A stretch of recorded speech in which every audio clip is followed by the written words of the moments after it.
오늘 말씀은 출애굽기 33장 1절에서 23절 말씀입니다. 전체를 다 읽을 겁니다. 그래서 여러분 함께 33장 1절 23절까지 말씀 봉독하겠습니다.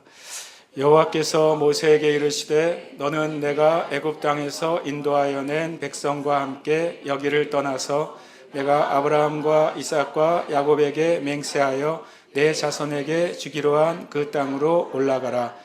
내가 사자를 너보다 앞서 보내어 가나안 사람과 아모리 사람과 헷 사람과 브리스 사람과 히 사람과 여부스 사람을 쫓아내고 너희를 젖과 꿀이 흐르는 땅에 이르게 하려니와 나는 너희와 함께 올라가지 아니하리니 너희는 목이 곧은 백성인즉 내가 길에서 너희를 진멸할까 염려함이니라 하시니 백성이 이 준엄한 말씀을 듣고 슬퍼하여 한 사람도 자기의 몸을 단장하지 아니하니 여호와께서 모세에게 이르시기를 이스라엘 자손에게 이르라 너희는 목이 곧은 백성인즉 내가 한순간이라도 너희 가운데 이르면 너희를 진멸하리니 너희는 장신구를 떼어내라 그리하면 내가 너희에게 어떻게 할 것인지 정하겠노라 하였음이라.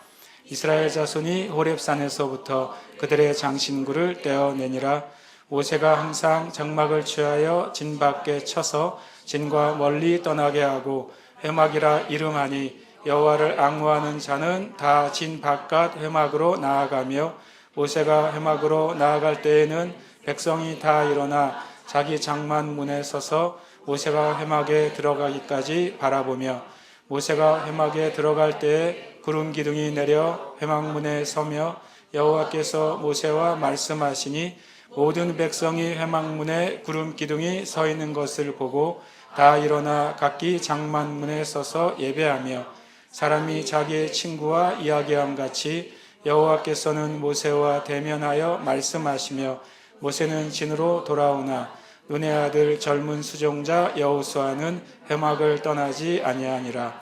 모세가 여호와께 아뢰되 보시옵소서 주께서 내게 이 백성을 인도하여 올라가라 하시면서 나와 함께 보낼 자를 내게 지시하지 아니하시나이다. 주께서 전에 말씀하시기를 나를 이름으로도 너를 알고 너도 내 앞에 은총을 입었다 하셨사온즉 내가 참으로 주의 목전에 은총을 입었사오면 원하건대 주의 길을 내게 보이사 내게 주를 알리시고 나로 주의 목전에 은총을 입게 하시며 이 족속을 주의 백성으로 여기소서. 여호와께서 이르시되 내가 친히 가리라 내가 너를 쉬게 하리라. 모세가 여호와께 아뢰되 주께서 친히 가지 아니하시려거든 우리를 이곳에서 올려보내지 마옵소서. 나와 주의 백성이 주의 목전에 은총 입은 줄을 무엇으로 알리이까. 주께서 우리와 함께 행하심으로 나와 주의 백성을 천하 만민 중에 구별하심이 아니니까. 여호와께서 모세에게 이르시되 네가 말하는 이 일도 내가 하리니 너는 내 목전에 은총을 입었고 내가 이름으로도 너를 알미니라. 모세가 이르되 원하건대 주의 영광을 내게 보이소서. 여호와께서 이르시되 내가 내 모든 선한 것을 내 앞으로 지나가게 하고 여호와의 이름을 내 앞에 선포하리라. 나는 은혜 베풀 자에게 은혜를 베풀고 긍휼히 여길 자에게 긍휼을 베푸느니라. 또 이르시되 네가 내 얼굴을 보지 못하리니 나를 보고 살 자가 없음이니라. 여호와께서 또 이르시기를 보라 내 곁에 한 장소가 있으니 너는 그 반석 위에 서라. 내 영광이 지나갈 때에 내가 너를 반석 틈에 두고 내가 지나도록 내 손으로 너를 덮었다가 손을 거두리니 네가 내 등을 볼 것이요 얼굴은 보지 못하리라. 아멘. 우리가 출애굽기 33장 말씀을 이제 세 번째 우리가 읽고 있습니다. 내용이 길기도 하지만 또 여러 가지 주제를 가지고 있어서 오늘 세 번째 말씀을 나눕니다. 그래서 모세의 중보기도 다섯 번째 말씀을 나눕니다. 우리가 지난주에 이 출애굽기 32장에서 이스라엘 백성이 모세가 시내산에 올라가 있는 동안 그 40일을 실은 견디지 못하죠. 그리고 자신들의 눈에 보이던 모세는 시내산으로 올라가서 언제 내려올지 기약이 없고 그리고 또 모세의 비서 같은 여호수아도 따라 올라가서 실은 기약이 없죠. 여호수아가 중간에 며칠 지났다고 얼마나 남았다고 알려줬으면 엄청 좋았을 텐데 그렇게 하지를 않는 거예요. 그러니까 이 이스라엘 백성들이 아론에게 뭐라고 말합니까? 우리를 인도할 신을 만들어 내라고 합니다. 모세는 사라졌고 하나님이 계신지 안 계신지 알 수 없으니까 우리를 인도할 신을 만들어 내라. 그들이 그들의 신도 바꾸고 하나님이 세워준 지도자도 바꾸려고 시도한 것이죠. 제가 그때 마치 이스라엘 백성이 처음으로 하나님 앞에 단체로 이제 반역을 행하는 행위가 이루어집니다. 그리고 모세가 다시 내려오게 되고 우리가 아는 것처럼 그 금송아지를 다 갈아서 마시게 합니다.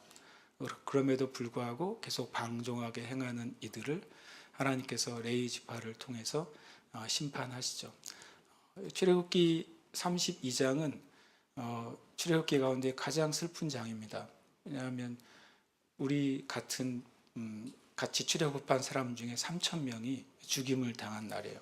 그것도 외부에서의 침입이 아니라 같은 형제가 같은 형제를 죽인 우리 한국으로 하면 동족 상잔의 날이죠, 실은요. 그러니까 정말 죽음의 슬픈 그림자가 가득했던 날, 그날이 출애굽기 32장입니다. 물론 죄의 심판이 이루어졌지만 그 죄의 심판이 얼마나 두렵고 무서운지를 이스라엘 백성이 처음으로 실은 보게 된 날입니다.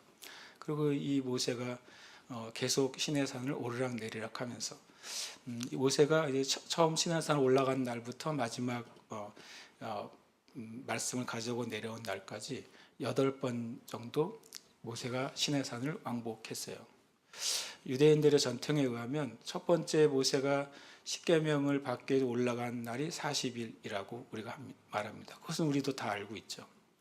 그리고 두 번째 모세가 두 번째 돌판을 다듬기 위해서 올라간 날이 또 40일입니다. 그리고 유대인의 전통에 의하면 그 이후에 한 번 더 모세가 또 40일 동안 하나님 앞에 머물렀다고 말합니다. 실은 초자연적인 일이죠. 실은 일상적인 우리의 육신으로는 모세가 행했던 그 40일, 40일, 40일 도합 120일이에요.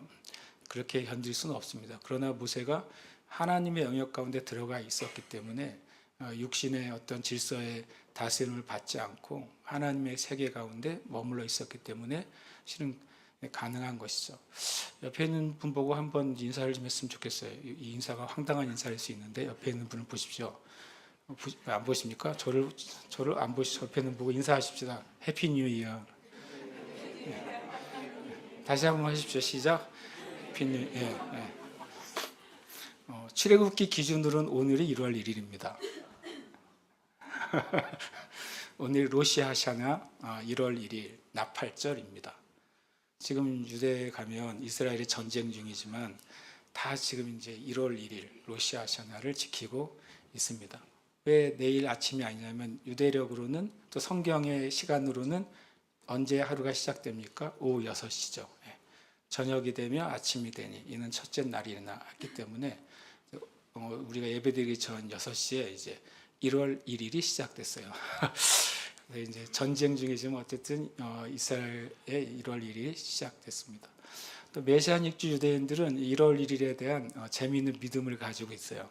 어떤 믿음이냐면 1월 1일이 새해가 시작된 날이니까 하나님이 이스라엘 백성에게 주신 그 영적인 1월 1일이잖아요.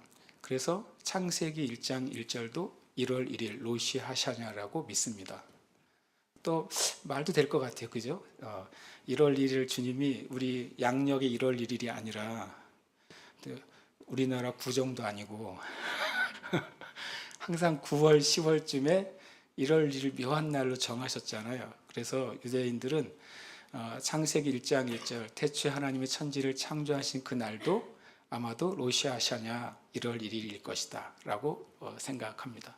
더 재미있게도 이제 그 중에 유대인들 중에 예수님을 믿는 유대인들, 그걸 메시아닉 주라고 합니다. 예수님을 메시아로 인정하는 주의식들이죠. 그들은 또 로시아샤나를 뭘로 또 믿는 줄 아십니까? 세상이 창조된 날이 1월 1일이라고 유대인들이 생각하잖아요. 그 하나님의 출애굽기에서 이제 로시아샤나를 1월 1일로 정하셨잖아요.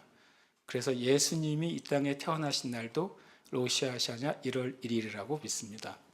성탄절은 12월 25일이지만 실제로 누가복음과 또 마태복음의 절기를 맞춰보면 9월, 10월 사이에 예수님이 태어나신 것이 맞습니다.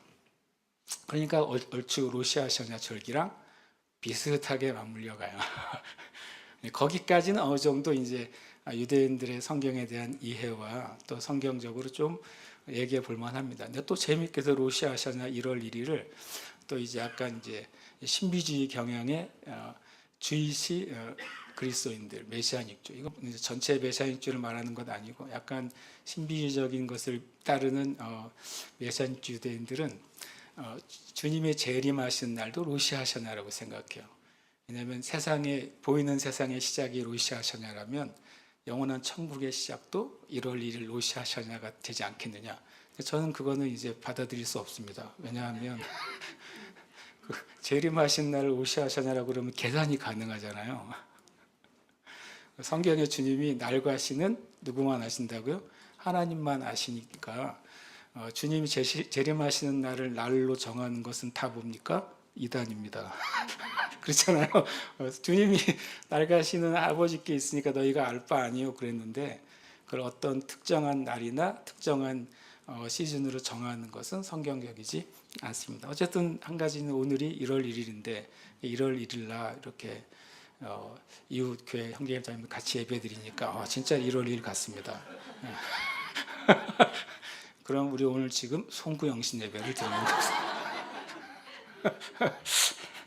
그래도 모세가 저 위대한 모세죠. 8번이나 실은 80세가 넘은 고령이잖아요.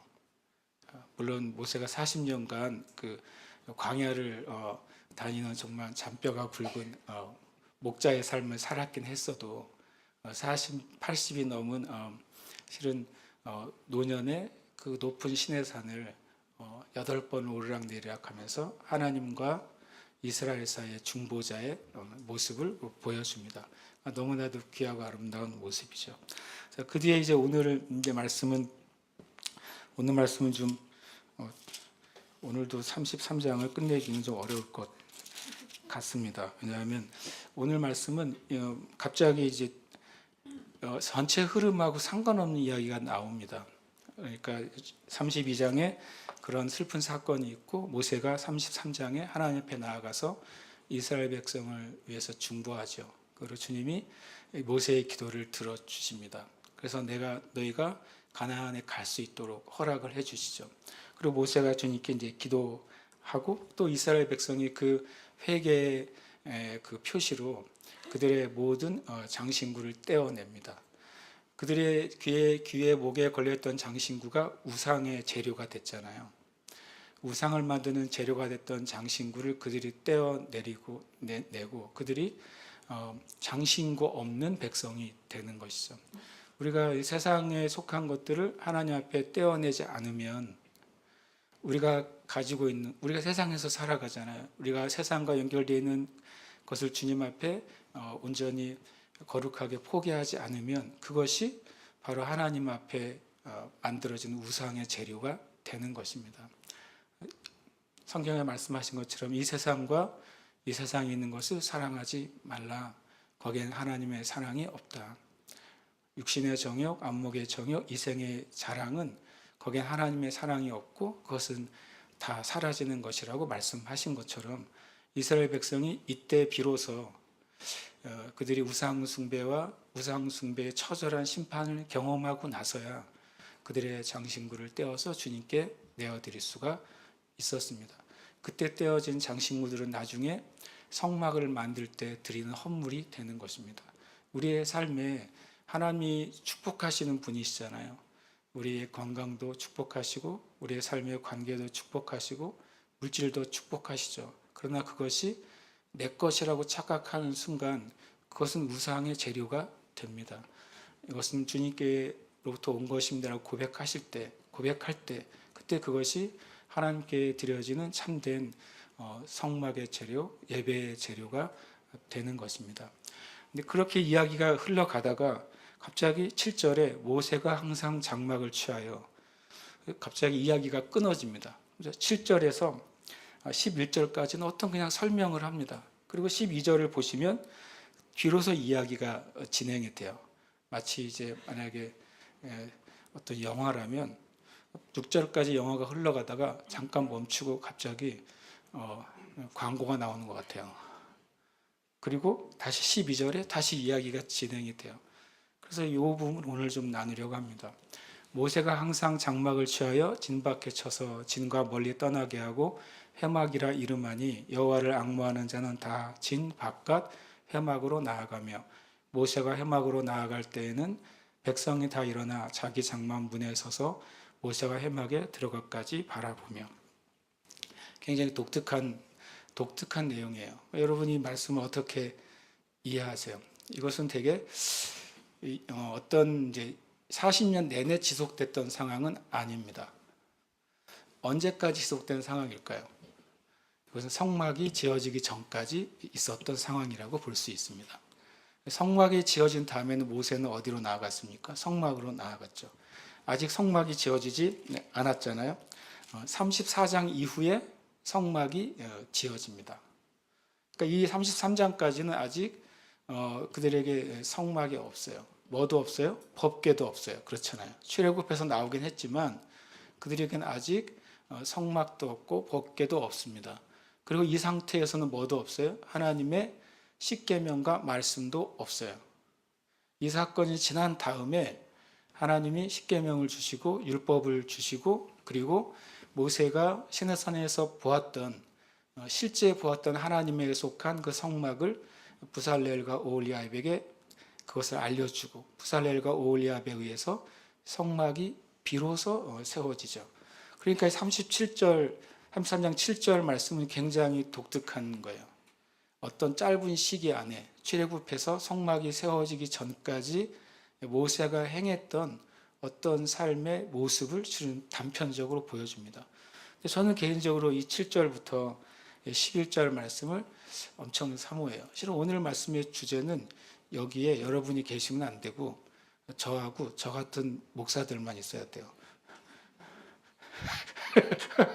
이 주제가 그래요. 그런데 또 가만히 묵상하다 보니까 여러분도 있긴 있어야 됩니다. 제가 왜 그 말을 하는지, 제가 그것은 제가 설교를 할 게 아니라 나 혼자 이 7절부터 11절 가지고 기도원에 들어가야 될 말씀인 것 같아요. 모세가 다시 말하면 아직 성막이 세워지지 않았어요. 성막은 이스라엘 백성과 하나님이 만나는 장소고, 그리고 하나님이 임재하여 계시다고 하는 증거의 장소잖아요. 그리고 이 성막은 일종의 뭡니까? 모바일 처치잖아요. 움직이는 교회 아니에요. 한 곳에 그냥 건축해 놓은 교회가 아니라 이스라엘 백성이 움직일 때마다 이 성막을 들고 날랐잖아요. 그러니까 움직이는 교회인 거죠. 한 곳에 머물러 있는 교회가 아니라 움직이는 교회. 사도행전적인 교회예요. 성막 자체가. 사도행전의 교회는 건물의 교회가 아니잖아요. 사도행전의 교회는 영적인 공동체의 교회입니다. 우리가 이렇게 교회라고 이름하고 교회 건물이라고 되어진 것은 초대교회가 일어난 뒤에 300년 후에 첫 번째 교회 건물이 세워졌어요. 역사상 가장 위대한 부흥의 시기에는 죄송하지만 교회 건물이 하나도 없었어요. 그래서 교회 건물과 부흥을 이어서 생각하는 것은 비성경적이다. 부흥은 교회 건물과 관계된 것이 아니라 하나님의 임재와 관계된 것입니다. 그리고 사도행전 교회의 첫 모델을 저는 이 성막으로 봅니다. 움직이는 교회인 거죠. 하나님이 인도하는 대로 움직이는 것입니다. 그 광야 가운데 하나님의 구름 기둥과 불 기둥이 움직이는 대로 가는 것이죠. 그 구름 기둥과 불 기둥이 이스라엘 백성과의 차이가 2000규빗이었어요. 요즘 말로 하면 900에서 1000m 정도죠. 광야에서 900m 밖에 구름 기둥이 움직일 때 그때 법궤가 따라가고 그리고 뒤에 이스라엘 백성들이 따라가는 것입니다. 한 1000m 뒤에 뭐가 있으면 잘 보일까요? 가물가물할 것 같아요. 조금만 5분만 쉬었다가도 더 멀리 갈 것 같아요. 그러니까 그 성막과 또 하나님의 임재 구름 기둥과 이스라엘 백성이 정말로 같은 마음으로 가지 않으면 하나님의 인도하심을 받을 수 없었던 움직이는 교회, 이게 사도행전의 교회, 그것이 사도행전의 교회가 지금 현대 교회잖아요. 이 땅의 교회의 참된 모형은 이미 출애굽기 때부터 있었던 것이죠. 성막이 있기 전에, 그러나 놀랍게도 성막이 없으니까 지성소도 없잖아요. 아직 법궤도 없어요. 그런데 놀랍게도 모세가 가지고 있는 지성소가 있었어요. 지성소가 뭡니까? 하나님이 임하시는 곳이 지성소잖아요. 모세가 항상 자기의 작은 장막은 영어로 텐트라고 되어 있습니다. 1인용 텐트예요. 엄청난 텐트가 아니라 텐트를 취해서 진 밖으로 쳐서 진과 멀리 떨어서 혼자 그것을 세우고 그걸 회막이라. 회막은 텐트 오브 미팅입니다. 만남의 장소인 거죠. 누구를 만나기 위해서요? 하나님을 만나기 위해서. 홀로 하나님을 만나기 위해서 모세가 항상이라고 표현합니다. 항상. 항상이라는 의미 안에는, 제 안에는 매일일 수도 있는 것 같아요. 매 순간, 때로는 어떤 문제가 있을 때마다 일 수도 있죠. 그때마다 모세는 무엇을 했냐면 장막을 취해서 홀로 가는 것입니다. 이스라엘 백성들과 떨어져서 그들을 등 뒤로 하고 홀로 가서 바로 이곳이 텐트 오브 미팅, 하나님과 만나는 장소라고 말합니다. 근데 놀랍게도요, 출애굽기 후반부 또 신명기나 민수기에서는 성막을 또 회막이라고 부릅니다. 그래서 가끔 성경 읽을 때 성막이라고 했다, 회막이라고 했다, 이 말이 왔다 갔다 합니다. 성경 읽다 보면 모세오경에. 왜냐하면 성막은 만들어진 건물 자체의 이름이 성막입니다. 만들어진 건물 자체, 이스라엘 백성이 모세를 통해서 이렇게 지은 그 큰 텐트죠. 그 자체는 성막이라고 말합니다. 그런데 그 장소의 용도를 얘기할 때는 뭐라고 말합니까? 회막이라고 말하는 거예요. 그런데 놀랍게도 그렇게 나중에 성전도 어떤 면에서는 하나님과 이스라엘 백성이 만나는 회막의 장소인 것이죠. 그러면 아직 성막이 없는데 이미 뭐가 먼저 존재한 거예요? 회막이 먼저 존재한 거예요. 제가 이 말씀을 묵상하다가 그런 생각이 들었습니다. 어떤 사람들은 교회와의 거리가 1분일 수도 있고 어떤 사람은 교회와의 거리가 10분일 수도 있고 혹 모르죠. 어떤 사람은 교회와의 거리가 1시간일 수도 있습니다. 나는 교회가 멀기 때문에 예배하기가 힘들고 기도하러 가기가 힘들어요 라고 말할 수 있어요. 그러나 이 말씀을 보시면 우리는 하나님 말씀 앞에서 뭐 할 수가 없다? 핑계할 수가 없다. 내가 주님 앞에 내가 예배하는 그 장막을 취해야 돼요. 그것이 어디든. 그리고 거기서 하나님 앞에 무릎 꿇을 때 그것은 뭐가 됩니까? 회막이 돼요. 그 장소가, 그 자리가, 그 시간이 하나님과 만나는 지성소가 되는 겁니다. 지성소가 있기 전에 모세는 이미 지성소를 가지고 있었던 것입니다. 이 말씀을 묵상할 때 첫 번째 모세는 누구로 적용합니까? 이스라엘 백성의 지도자잖아요. 그래서 제가 이 말씀은 여기 계신 분에게 하기 전에 나 혼자 기도원에 가지고 올라가서 회개하면서 묵상해야 될 말씀처럼 느껴졌어요. 모세가 항상 장막을 쳐야 진 밖에 쳐서 진과 멀리 떠나게 하고, 가만히 보니까 어디서 많이 본 그림인 거예요. 어디서 많이 보셨어요?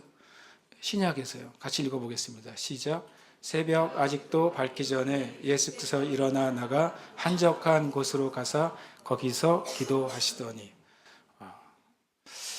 다른 데서 뭐라고 합니까? 주님이 습관을 쫓아라고 표현하세요.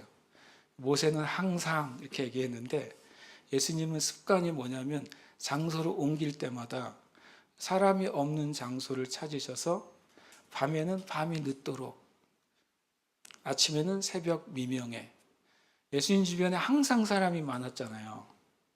말씀 드리려는 사람도 있고 병 고치려는 사람도 있고 어떨 때는 떡 먹으려고 모이는 사람도 있고, 어떤 사람은 신기해서 쳐다보려고 하는 사람도 있고, 끊임없이 예수님 주변에 사람이 많았는데, 예수님에게 진짜 필요한 것은 더 많은 군중이 아니라 하나님 아버지와 교제하는 것이었어요. 그 사람들과 떨어질 수 있는 그 시간, 하나님과만 독대할 수 있는 그 장소를 주님이 찾으셨던 거예요. 예수님이 모세를 흉내낸 게 아니라 예수님이 바로 하나님과의 친밀함의 첫 번째 원형이십니다. 맞습니까? 모세는 놀랍게도 그 놀라운 은혜를 알고 있었던 것이죠. 때로는 제가 보니까 요즘 세대는 세상에서 제일 한적한 곳이 낮 시간에 교회인 것 같아요. 그렇잖아요. 제 말이 틀립니까? 세상에서 제일 한적한 곳에 가고 싶으면 동네에 있는 가까운 교회를 가보세요. 아무도 없어요. 왜 안 갈까요? 왜 안 가서 기도하지 않을까요? 네. 실은 그 이유는요, 제가 곰곰이 생각해 봤어요. 왜 안 가는 줄 아세요? 사람들이 얼마 전에 어디서 빵 축제 있었는데, 빵 축제에 막 진짜 사람들이 엄청 빵빵하게 모였더라고요. 끝도 없이 모여 있고, 어디 한 곳에서는 빵 사려고 3시간 줄 섰다고 나와 있어요. 또 왜 가죠? 사람들이 왜 갑니까? 뭐가 자기가 얻는 유익이 있으면 가잖아요. 그죠? 단순해요. 사람은 왜 움직이냐면요, 자기한테 자기의 필요가 충족이 되면 움직이는 거예요. 제 말이 맞죠?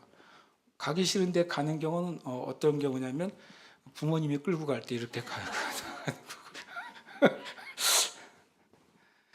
제가 왜 우리가 저를 포함해서, 저와 같은 목회자를 포함해서 이 세대의 그리스도인들을 포함해서 왜 모세가 가서 하나님과 만났던 그 영적인 지성소의 자리, 예수님조차도 밤늦게 새벽 미명에 사람들이 없는 시간과 장소로 하나님 아버지와 친밀한 교제를 나누셨던 그 일을 왜 안 할까?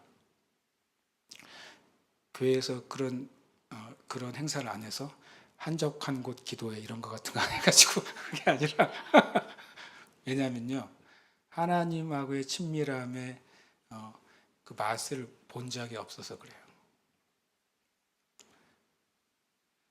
그 경험을 해보지 못해서 그래요. 저와 같은 목회자들도 신학 훈련도 받고 사역 훈련도 받고 이렇게 하지만 하나님과 있는 자리가 좋으면 그걸 하지 말라 그래도 합니다. 그 경험을 못해서 그래요. 저도 이제 목사가 되기 전까지 전도자 시절을 한 6년 정도 서울에 있었잖아요. 그 교회가 잘 됐다가 아니라 대부분 대도시에 있는 교회의 목회자들이나 부사역자들은 아침에 가면 하루 종일 무엇인가를 해요. 그렇잖아요. 하루 종일 뭔가를 합니다. 하루 종일. 심지어는 마치 교회에서 못 쉬게 하는 것처럼 계속 뭔가를 합니다. 제가 아는 어느 목사님이 정말 메가처치, 한국에서 네로라는 메가처치의 부목사를 가셨다가 3년 만에 나오셨어요. 그래서 왜 나오셨어요? 남들이 다 가기를 원하는 곳인데, 그랬더니 그 교회 좋은 곳인데 자기가 너무 소진이 돼서 쉼이 필요해서 그만뒀대요. 얼마나 소진됐냐고 물어봤더니 3년 동안 아침에 출근해서 저녁 8시까지 신방만 한 거예요. 그 교회가 워낙 크니까, 그러니까 신방해야 될 대상이 많잖아요. 그러니까 한 교구를 맡으면 아침에 8시 반에 출근하면 신방 전도사님, 그 교구 담당 권사님 이렇게 몇 명이 딱 한 조가 돼가지고 오늘의 대상자 리스트가 쫙 나오는 거죠. 한 8가정에서 10가정 된답니다. 근데 8가정에서 10가정이 한 동네 모여 있으면 좋잖아요. 근데 서울에 있는 교회들은 온 사방에서 모이잖아요, 모든 교회들이. 그러니까 서울 이쪽 저쪽을 하루 종일 운전하고 다니는 거예요. 12시간을. 그리고 저녁 8시에 교회 와서 보고서 쓰고 집에 가면 10시. 그 집에 가서 좀 아이들 보다가 자고 새벽 예배 와야 되잖아요.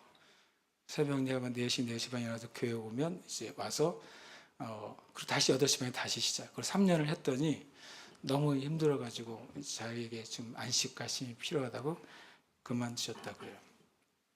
그건 제가 뭐 비판이 아니에요. 상황이니까. 우리가 다 아는 상황. 그런데 정작 저도 부교육자 세약을 하면서 제일 갈망은 뭐였냐면 내가 하나님 앞에 나아가는 시간을 갖기가 어려운 현실적인 상황이었어요. 그게 진짜 어려웠어요. 그래서 제가 한 번은 이제 그래도 이제 약간의 양심이 있어서 이제 쉬는 시간이 되면 이거 표현 웃긴 표현이에요. 교회 일하다 쉬는 시간이 되면 성경을 읽었어요. 성경을 읽었더니 그때 부목사님이 와서 이런 말씀 하셨어요. 고전의사는 왜 쉬지 않고 성경만 읽어? 그러셨어요. 그래서 제가 속으로 내가 엄청 경건한 전도사가 된 거예요.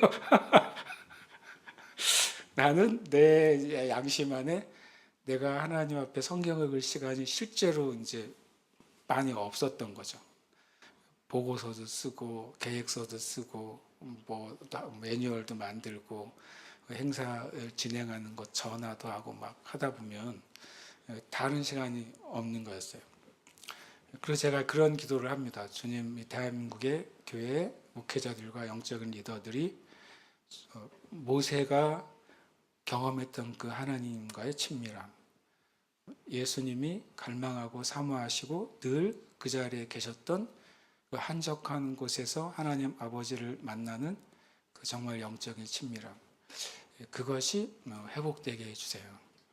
부흥이 어디서 옵니까? 부흥이 큰 집회로부터 온 적이 있습니까?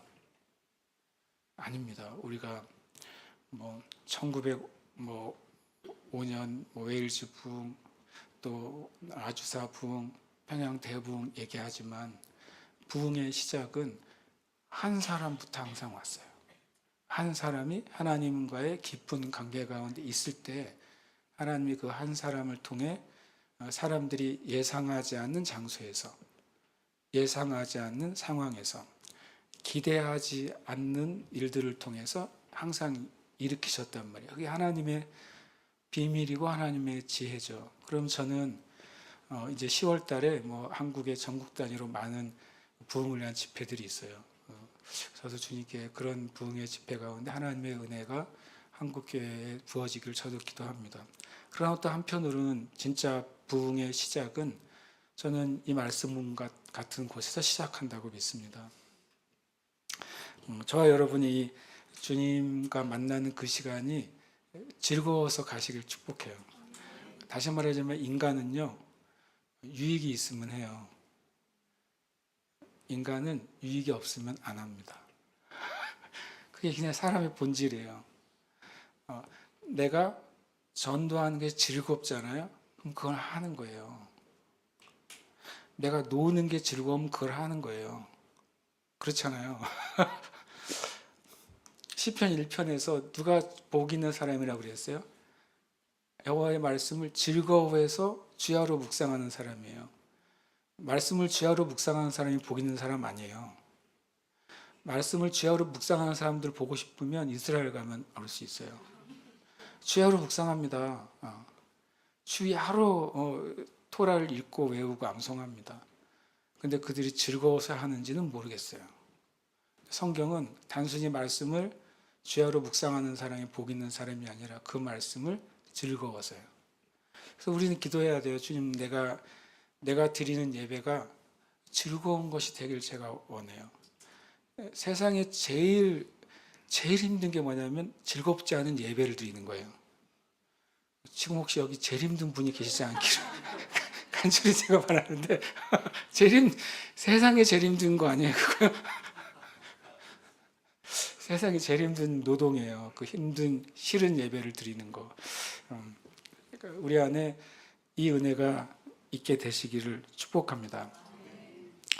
예수님이 일어나 한적한 곳으로 가서 거기서 기도하셨어요. 그래서 제가 생각했죠. 그럼 우리도 예수님처럼 할 수 있는가?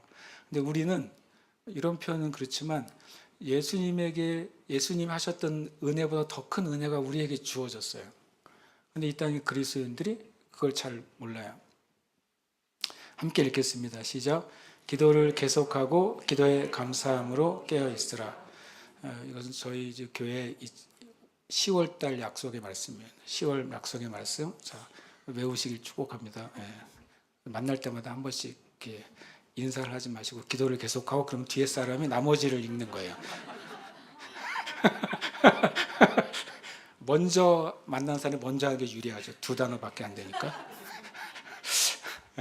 이런 말씀, 항상 기뻐하라, 쉬지 말고 기도하라, 범사에 감사하라. 그러면 은혜로운 말씀이긴 하지만 한편으로는 우리 마음에 항상이라는 말, 쉬지 말라는 말, 범사라는 말이 부담스럽잖아요. 뭐 정말 아까 말한 기도원에 365일 24시간 있는 분들이나 가능한 메시지가 아닌가라고 느낄 수 있는 문장이잖아요. 이 말씀도 그렇잖아요. 기도를 계속하라고요. 항상 깨어 있으래요. 그러면 약간 부담스럽잖아요. 근데 주님은 왜 이런 말씀을 우리에게 주실까? 이게 불가능하다면 하라고 안 하시겠죠. 그렇죠? 만약에 우리가 불가능한 것을 하나님이 하라고 하신다면 하나님은 정말 공의롭지 않으시잖아요.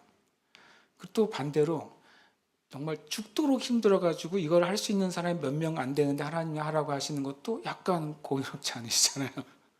하나님 뭔가 우리에게 하라고 권면하시거나 경계하시거나 명령하시는 것은 모든 하나님의 자녀가 할 수 있기 때문에 명령하시는 거예요.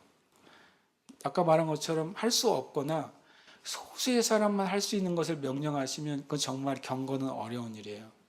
주님이 우리에게 하시는 모든 것은 모든 그리스도인이 할 수 있기 때문입니다. 어떻게 이것이 가능할까요? 같이 함께 읽겠습니다. 너희는 하나님의 밭이요 하나님의 집이니라. 이 말씀은 정말 신비로운 말씀입니다. 사도 바울이 우리는 하나님의 동역자들이고 너희는, 여기서 너희는 1차적으로 교회를 의미하고 2차적으로는 교회에 속한 모든 지체들을 의미합니다. 너희는 하나님의 밭이고 하나님의 집이니라. 제주에 있는 그 할머니들에게 밭이 뭐예요? 그러면은 우리 보고 바보라 그러겠죠. 뭐야? 일하는 곳이잖아요. 삶의 터전이에요.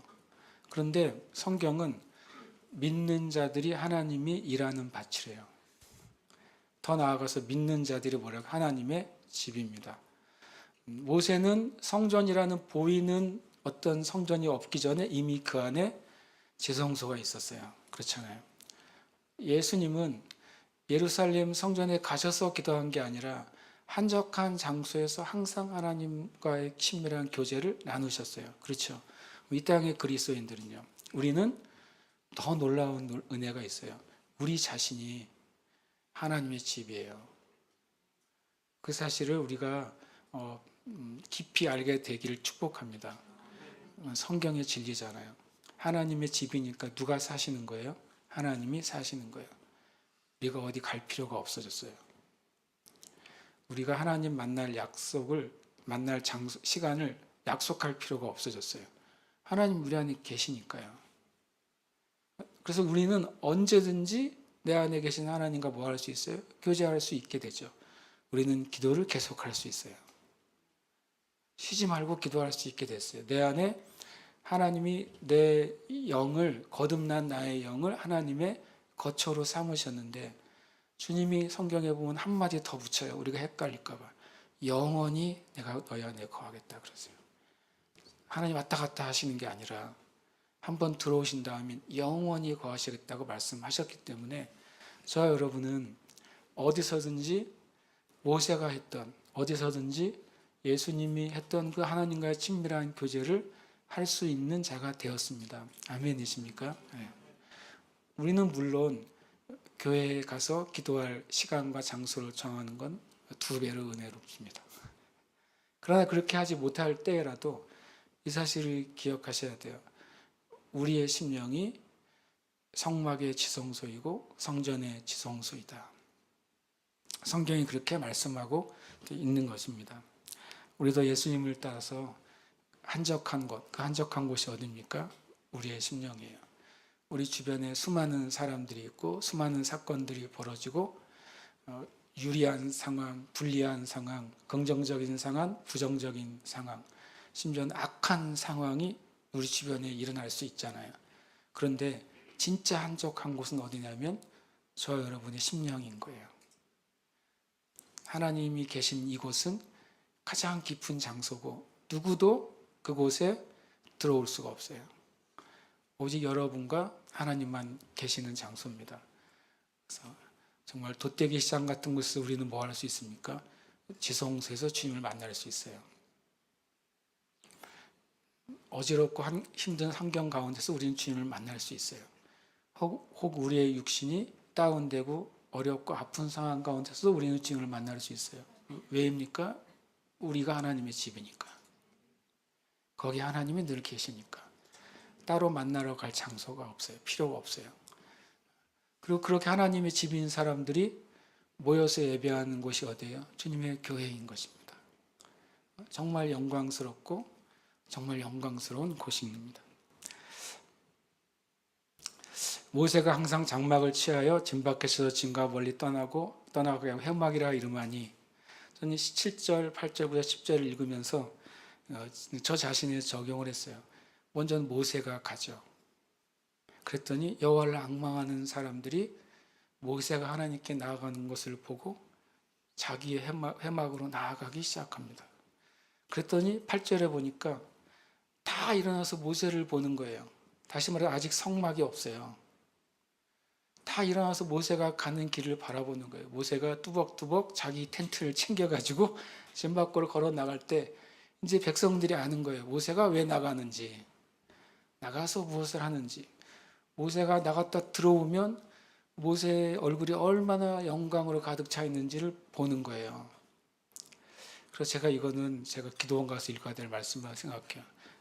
목사인 제가 먼저 그 은혜가 있어야 될 거 아니에요. 그렇지 않은지 참 그건 걱정이에요. 주님께. 염려의 걱정이 아니라 주님 앞에 회개하는 걱정이에요. 그랬더니 10절은 뭐라고 말해요? 모든 백성이. 모세의 예배가 백성들의 예배가 되는 것입니다. 모세의 기도가 이스라엘 백성 전체의 기도가 되는 것이죠. 모세의 간구가 이스라엘 백성 전체의 간구가 되는 것입니다. 여러분, 부모의 예배가 자녀의 예배가 됩니다. 교사들의 예배가 학생들의 예배가 되는 것입니다. 교회 회사에서 직장 상사들의 예배가 그 밑에 있는 모든 직원들의 예배가 될 수 있는 것입니다. 모세가 주를 앙모하는 자는 같이 가자고 말하지 않아요. 모세가 모든 백성 보고 나 12시에 나가니까 다 밖에 나오라고 광고하지 않아요. 그런데 모세를 통해서 말씀하신 하나님을 이스라엘 백성들이 보았을 때, 모세가 그렇게 나갔을 때 모세 안에 임하는 하나님의 영광을 보았을 때 여호와를 앙망하는 자는 그것을 보게 되는 것입니다. 그리고 모든 백성이 그것을 따라가게 되는 것이죠. 이 모세라는 사람이 높여지거나 영광된다는 것이 아니라 하나님은 때로는 그것이 교회이든 어떤 다른 믿음의 공동체이든 한 가정이든 여러분이 속해 있는 사회의 어느 곳이든 그 누군가가 모세처럼 하나님 앞에 나가기 시작하면 그 영광의 전염은 확장이 되는 것입니다. 우리가 그렇게 살아갈 때 하나님이 역사하시는 것입니다. 모세가 회막에 들어갈 때 무슨 일이 벌어지는지 성경에 나옵니다. 모세가 이제 회막 텐트를 치고 그 안으로 기어 들어가는 거죠. 하나님 앞에 엎드립니다. 그때 무슨 일이 일어나느냐? 성경은 그것을 기록해주고 있어요. 감사하게. 어떤 일이 벌어집니까? 모세가 텐트를 치고 회막에 들어갈 때 그 작은 회막 위로 구름 기둥이 내려와요. 놀랍잖아요. 생각해 보세요. 저 이 소름이 돋았어요. 저는 이것을 보면서 소름이 돋는다. 이스라엘 백성이 언제 텐트를 칩니까? 구름 기둥이 덮고 있을 때 텐트를 칠 거 아니에요. 지는 다 텐트를 치는데 이제 구름 기둥이 이스라엘 백성들에게 그늘이 돼주고 있겠죠. 근데 그때 모세가 텐트를 취해서 진 바깥으로 나가요. 그래서 텐트를 치고 그 안에 들어갈 때 이스라엘 백성 전체를 덮고 있던 구름 기둥이 어디로 옮겨가는 거예요? 그 작은 텐트로 옮겨가요. 소름이 돋아요. 지금 소름이 돋네요. 모세가 얼마나 위대하냐면 그가 능력이 있어서 위대한 게 아니라 하나님 앞에 가는 법을 알아서 위대한 거예요. 하나님 앞에 나아가는 법을 모세는 알았어요. 200만, 300만의 그 이스라엘 백성에게 잘 보여서 모세가 위대한 게 아니라 한 분 하나님 앞에 나아가는 법을 아는 것이죠. 그때 하나님도 모세를 알아보시고 내가 함께한다는 의미로 구름 기둥이 거기에 내려갑니다. 그리고 그 구름 기둥 안에서 아마 모세는 텐트 안에 있었지만 그 텐트는 구름으로 가득 찼을 겁니다. 임재의 구름으로. 그 안에서 주님이 말씀하십니다. 근데 그 말씀하시는데 사람이 자기의 친구와 이야기함 같이 말씀하세요. 모세와 대면하여 말씀하십니다. 성경에 하나님이 친구처럼 말씀하셨다고 말하는 사람은 아브라함과 모세입니다. 대면하여 말씀하신 사람이 아브라함과 모세죠. 성경은 이걸 한 번 더 명확하게 제시해 줍니다. 아론과 미리암이 모세를 대적할 때가 한 번 있었어요. 그때 하나님이 모세의 편을 드시면서 이렇게 말씀하세요. 함께 읽겠습니다. 그와는 내가 대면하여 명백히 말하고 은밀한 말로 하지 아니하며 그는 또 여호와의 형상을 보거늘. 밑에 있는 줄을 한번 생각해 보셨어요? 모세는 단순히 하나님과 대면하여 말하고, 성경 영어는 face to face라고 해요. 얼굴과 얼굴 대해서 저와 여러분이 얼굴과 얼굴 대한 것처럼 그렇게 하나님을 대면해서 말한 놀라운 사람이에요. 그리고 거기에 더해서 뒤에 있는 말이 중요해요. 그는 또 뭐라고요? 여호와의 형상을 보았습니다. 그 형상은 face라고 안 하고 form이라고 되어 있어요. 그러니까 여호와가 임한 그 형상을 어떤 형태로든 보았습니다.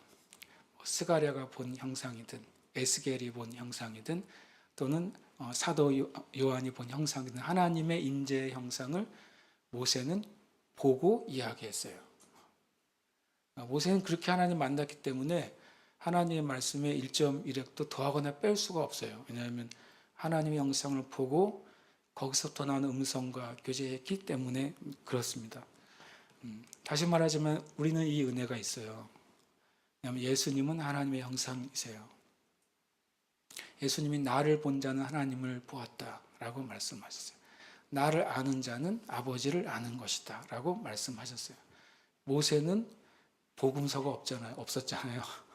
모세는 예수님을 육신으로 못 봤잖아요. 그런데 이 세대의 교회는 예수님을 육신으로 본 사도들에 의해서 세워졌고, 예수님이 말씀하셨습니다. 너희는 나를 본고로 믿느냐, 보지 못하고 믿는 자는 복되도다. 저와 여러분은 이 땅에 오신 성육신하신 예수님의 공생의 사역을 통해 하나님의 자녀가 되었고, 그분을 보지 못하지만 사랑함으로 믿습니다. 그래서 우리는 우리의 심령 안에서 주님, 모세가 경험했던 것을 경험할 수 있는 자가 된 줄 믿습니다. 그러면서 이제 이 말씀을 다 읽고 나서 제가 묵상하다가 마지막에 한 줄이 저한테 큰 은혜가 됐어요. 이 부분만 읽어볼까요? 시작. 눈의 아들 젊은 수종자 여호수아는 해막을 떠나지 아니하니라. 아멘. 참 이제 성경을 읽다가 늘 성경에 존재하는데 우리 눈에는 안 보이는 인물들이 가끔 있어요. 모세가 40일 동안 시내산 올라갔을 때 여호수아가 같이 있었어요. 그 산 아래에서. 모세가 해막에 나갈 때마다 누가 같이 나간 거예요?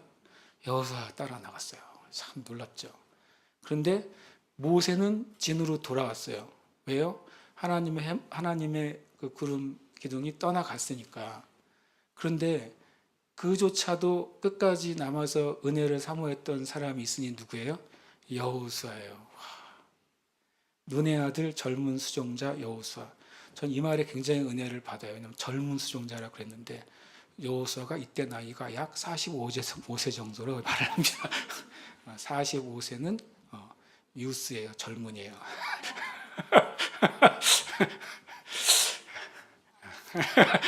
아멘 하셔야 되죠. 45세 전후는 그냥 젊은이다. 이렇게 성경 눈의 아들 손자 여호수아는 모세가 떠났음에도 불구하고 그 하나님의 임재를 사모하고 갈망해서 남아 있어요. 참 이 여호수아가 누가 돼요? 모세의 다음 후계자가 됩니다. 모세는 40년간 이스라엘 백성의 지도자로 살아가잖아요. 여호수아도 출애굽하자마자 한 지파의 지도자잖아요. 여호수아도 출애굽 내내 모세와 함께 이스라엘 백성의 지도자로 삽니다. 그렇죠. 그리고 나중에 85세쯤 됐을 때 여호수아가 모세로부터 이스라엘 전체 지도자로 위임받습니다. 그리고 25년간 이스라엘 백성을 그 약속의 땅 가나안을 취하게 하는 그 사람으로 사용돼요. 그렇게 보면 모세보다 25년 더 이스라엘 백성의 지도자로 살아왔던 사람, 65년을 하나님의 백성의 지도자로 살아왔던 사람이 여호수아예요. 여호수아의 이름이 뭡니까? 예수와 예수님과 같은 이름입니다. 구약의 여호수아가 신약의 예수와 예수 그리스도인 것입니다. 뜻도 같죠. 구원자라는 의미를 가지고 있습니다. 저는 이런 기도를 했어요. 주님, 모세와 같은 위대한 리더들이 한국교회에 있었습니다. 한국교회가 세워질 때 한국교회 정말 전 세계가 주목하는 70년대, 80년대 부흥이 일어났을 때 모세와 같은 1세대 목회자들이 있었다는 사실을 우리가 잘 압니다. 그분들이 이제 다 하나님의 나라에 대부분 가셨잖아요. 그러면 이제 한국교회에 필요한 지도자들은 누구입니까? 여호수아 같은 목회자들이 일어나야 돼요. 근데 여호수아 같은 목회자들은 어떤 사람들이겠습니까? 이런 사람이죠. 주님이 임하셨던 그 임재의 자리를 끝까지 사모하는 사람이어야 돼요. 심지어는 그 구름 기둥이 떠나갔음에도 불구하고 그 해막을 떠나지 않으면서 하나님의 은혜를 사모하고 갈망하는 사람, 그런 여호수아 같은 지도자들이 세워지도록 우리가 기도해야 될 때입니다. 그럴 때 그것이 모든 우리가 보는 세상적인, 환경적인, 수적인 또는 문화적인 악조건과 상관없이 하나님이 교회를 다시 일으키시는 하나님의 정말 히든키가 될 겁니다. 같이 기도하고 싶습니다. 우리가 같이 오늘은 제가 교회를 위해서 기도하고 싶고 또 이 땅에 있는 목회자들을 축복하면서 기도하려고 했던 날이에요. 그런데 주님이 두 교회를 모이게 해주셨으니까 성경에 보면 둘이면 하나면 천을 쫓고 둘이면 만을 쫓는다고 그랬어요. 그러니까 우리가 만을 쫓는 심정으로 기도할 수 있어서 너무 축복합니다. 이거 PPT가 보여줘야 되는데요. 같이 함께 읽겠습니다. 대한민국 교회 목회자들과 지도자들을 축복합니다. 예수 그리스도를 본받아 매 순간 하나님 아버지와 친밀하게 교제하는 목회자와 리더들이 되게 하소서. 아멘. 한 번 더 읽겠습니다. 교회 성도들이 여호수아와 같이 하나님의 임재를 사모하여 하나님 아버지께 나아가게 하소서. 아멘. 기도하실 때 이대로 대한민국의 교회 목회자들과 지도자들의 거룩한 여호수아와 같은 세대들이 일어나도록 여러분 기도해 주십시오. 그리고 다음에 한번 읽고 기도할 때는 대한민국 교회 앞에 우리 교회 이름을 넣어서 기도하는 겁니다. 우리 새예루살렘 성도들은 새예루살렘 교회 목회자들과 지도자들, 세움교회는 어떻게 해요? 세움교회 목회자와 지도자들, 이렇게 읽고 하는 것인데, 밑에 교회의 성도들도 예루살렘 교회 성도들 또는 세움교회 성도들, 교회 헷갈리지 마시고 주소는 정확하게 하셔서 기도를 하시길 바랍니다. 제가 함께 이 시간 우리 대한민국과 교회 우리가 섬기는 속해 있는 주님의 몸된 교회 이름을 믿음으로 고백하면서 하나님 이 일을 부어주시고 하나님이 소망하시고 약속하신 부흥을 교회 안에, 제주 안에, 대한민국 교회 가운데 일으켜 주시옵소서. 함께 이 시간 합심해서 기도하겠습니다. 함께 읽겠습니다. 새예루살렘 교회 목회자들과 지도자들을 축복합니다. 예수 그리스도를 본받아 매 순간 하나님 아버지와 친밀하게 교제하는 목회자와 리더들이 되게 하소서. 새예루살렘 교회 성도들이 여호수아와 같이 하나님의 임재를 사모하여 하나님 아버지께 나아가게 하소서. 함께 기도하겠습니다.